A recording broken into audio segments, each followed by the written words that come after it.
मैं नमस्कार संजना यादव अपने यूट्यूब चैनल पे आप सबका स्वागत करती हूँ। दोस्तों, एक मैं बहुत ही धमाकेदार नाच गीत लेके आई हूँ। कहरवा नाच गीत अच्छा लगे तो लाइक सब्सक्राइब शेयर कमेंट जरूर करिएगा दोस्तों। तो बने रहिएगा हमारे चैनल में। तो हम चलिए सुनाते हैं कि कैसा लगा। है रे हमारे लवा बउरवा कहाँ पाई, है रे हमारे लवा बउरवा कहाँ पाई।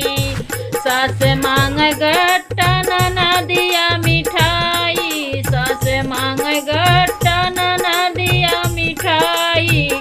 सैया मांग चनावा भुजावे कहाँ जाई, है रे हमारे लवा बउरवा कहाँ पाई, है रे हमारे लवा बउरवा कहाँ पाई।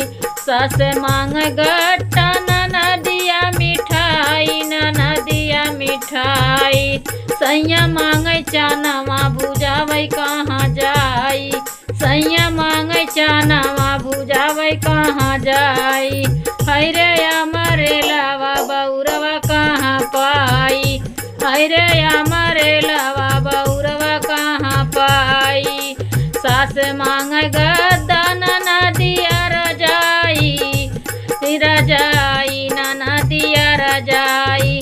सैया मांग खटिया बिछावे बिनावे कहाँ जाई, सैया मांग खटिया बिनावे कहाँ जाई।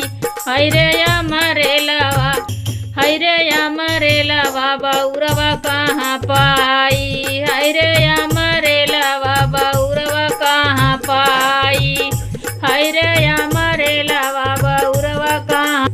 सास मांग सूरती ना दिया सोपारी, ना दिया सोपारी। सैया मांग बीरावा जोरावे कहाँ जाई, सैया मांग बीरावा जोरावे कहाँ जाई। है रे हमारे लवा है रे हमारे लवा बउरवा कहाँ पाई, है रे हमारे लवा बउरवा कहाँ पाई। सास मांग सूरती ना दिया सोपारी, ना दिया सोपारी।